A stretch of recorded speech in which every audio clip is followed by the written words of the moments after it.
Dans cette exploitation que vous ne découvrez pas sûrement pour la première fois, nous sommes noyés par des boules d'une variété particulière. C'est ça qu'on va essayer de découvrir dans cette énième vidéo de la ferme intégrée de Ngoumou.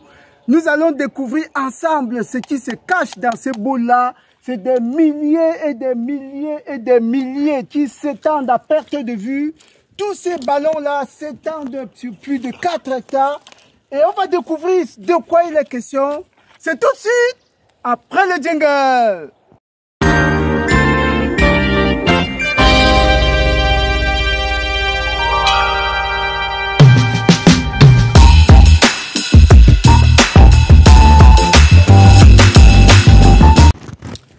Une fois de plus, chers agripreneurs, bienvenue sur la chaîne des fonceurs, la chaîne des personnes qui veulent aller loin, malgré les difficultés, malgré l'adversité, parce que quel que soit le projet que vous allez engager, vous aurez toujours l'adversité sur votre chemin.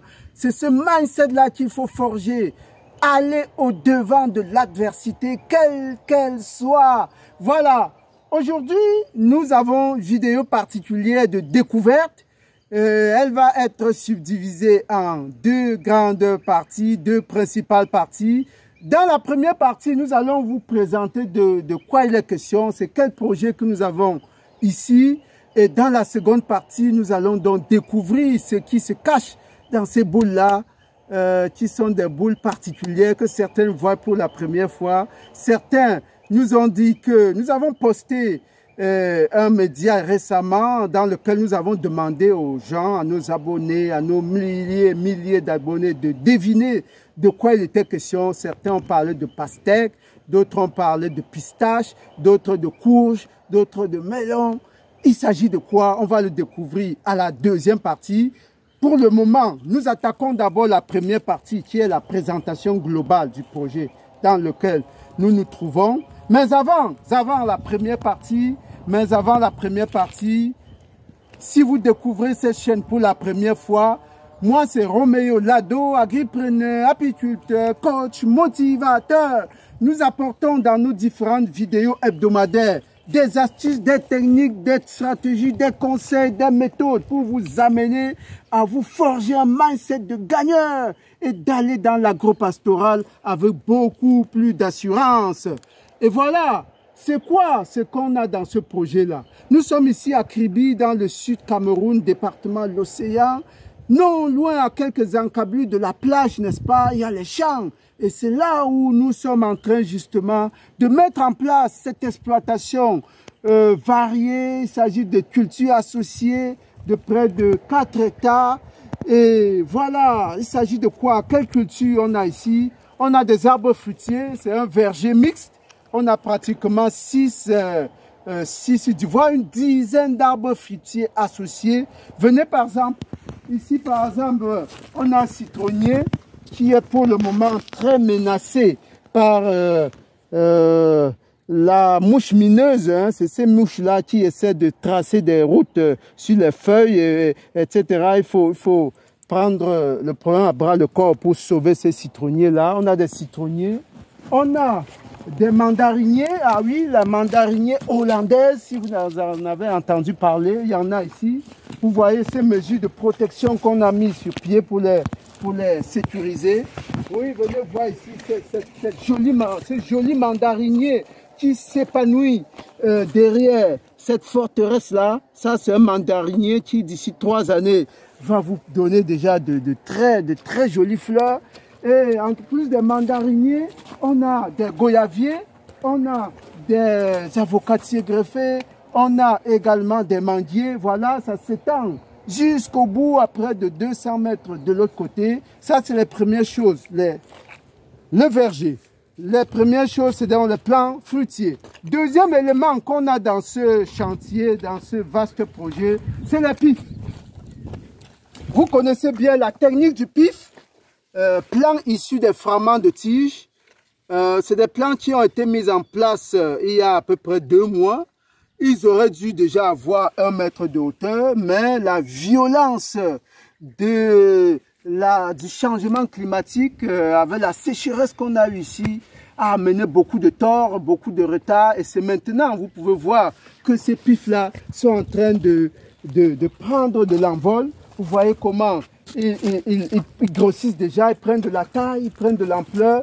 Et je vous assure, dans 2 mois ici, on aura une très jolie bananeraie qui va se pointer. Voilà, ça c'était le côté d'un bananeraie. À côté de ça, on a du macabo. Venez voir en contrebas. On va découvrir ce fruit tout de suite, hein. Ça ne va pas traîner. Nous découvrons d'abord ce qu'il y a dans le champ. Venez voir la section macabo qui est en pleine effervescence également. Voilà les macabos qu'on a mis un peu vers le bas-fond et qui font leur petit bonhomme de chemin. Regardez comment ils sont épanouis à la faveur des récentes pluies qui commencent à venir, qui commencent à s'imposer. Vous voyez comment la section macabo prend de l'envol. Et on ne va pas oublier, juste à côté la section igname. Les ignames, oui, on ne va pas oublier cette section à côté là, parce qu'elle aussi, elle est en train de prendre de l'envol. Venez voir comment ces ignames là montrent leur majestuosité à travers les tuteurs qui ont été mis en place. Vous voyez comment ils montrent leur vraie face actuellement. On est en pleine végétation. Voilà, on a comme ça plus de 500 buts, c'est purement expérimental. On a plus de 500 buts qui sont localisés dans cette partie quelque peu marécageuse. Voilà. Maintenant, on continue notre présentation. Actuellement, nous avons le fruit de la passion, c'est un peu de l'autre côté, nous n'aurons pas le temps de traverser, mais vous pouvez voir à travers déjà l'image qui est au-dessus, le fruit de la passion, près d'un demi-hectare qui est en pleine expression également. Voilà le projet que nous avons tenu d'abord à vous présenter globalement. C'est un verger associé à beaucoup d'autres cultures. Et maintenant, nous allons rentrer dans le vif du sujet, dans le vif de cette vidéo. Qu'est-ce que nous avons comme fruit ici? On va y répondre tout de suite. Alors,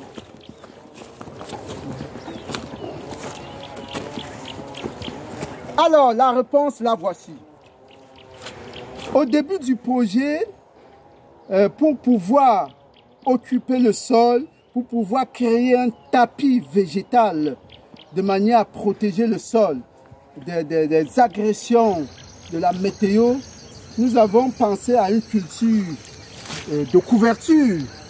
Et d'ailleurs, nous avions fait une vidéo récemment sur les plantes de couverture où nous parlions de la patate douce, nous parlions du pruriria, nous parlions justement des cucurbitacées, parce que là on a fait une cucurbitacée, c'est une plante de la famille des cucurbitacées dans lesquelles on retrouve les courges, les melons, les pastèques et plein d'autres cultures. C'est ça des cucurbitacées, n'est-ce pas? Et donc, dans le but d'effectuer une couverture du sol et d'empêcher les mauvaises herbes de nuire à nos jeunes pifs dès le début, nous avons mis en place cette culture de couverture-là, qui est une cucurbitacée et qui ressemble effectivement à la pastèque. Dans un premier temps, moi-même, j'avais pensé que c'était de la pastèque, mais il n'en est rien. Elle a exactement toutes les caractéristiques de la pastèque en termes de qualité des feuilles, forme des feuilles, durée du cycle, etc. Mais là, c'est un peu plus long en termes de cycle parce qu'il lui faut pratiquement 4 mois pour pouvoir être à bout. Et je ne veux pas vous faire attendre longtemps. On va couper tout de suite pour que vous remarquiez qu'il ne s'agit pas là de la pastèque, n'est-ce pas? Il ne s'agit pas non plus du melon. Il s'agit de ce qu'on appelle pistache. Voilà, il s'agit du pistache. Vous voyez comment ça se présente. C'est tout blanc. Et vous allez voir les graines, à quoi ça ressemble. Les graines, c'est ça les graines. Les graines contiennent quelque chose d'extrêmement précieux qu'on appelle pistache. Voilà les graines de pistache. Donc ici, ce n'est pas encore véritablement à maturité, mais nous on va essayer de chercher ce qui est à maturité. Vous voyez, ce sont ces graines-là qui sont recherchées dans ce fruit-là et non la chair. C'est les graines parce que les graines seront décortiquées et le pistache va servir à beaucoup de choses dans l'alimentation humaine.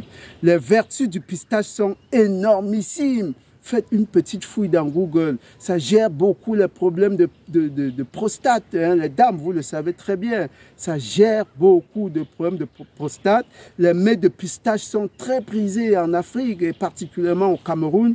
Et donc, cette cucurbitacée-là est extrêmement chère, elle coûte extrêmement cher. Un petit seau de 5 litres ou un petit verre, on le vend à 400, 500 francs, un petit verre de pistache au Cameroun, 400, 500 francs. C'est véritablement de l'or. Donc, on a mis ces pistaches-là comme culture, comme plan de couverture, juste pour occuper, couvrir le sol pendant que les pifs prennent de l'essor. Et là, voilà le résultat aujourd'hui. 3 mois après, venez filmer un peu l'étendue. On peut se balader comme ça pendant 30 minutes. On n'en finira pas parce que c'est partout, c'est versé partout.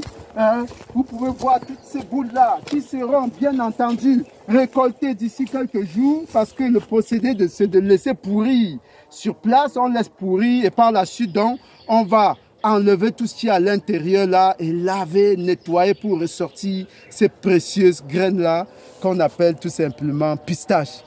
Alors, cette vidéo vous a plu, merci, likez, partagez massivement. Tous ceux qui ont donné la bonne réponse de pistache, contactez-nous inbox, nous allons vous donner votre cadeau qu'on a promis. C'est ça, on va voir ensemble ce qu'on va vous réserver. À très bientôt, merci.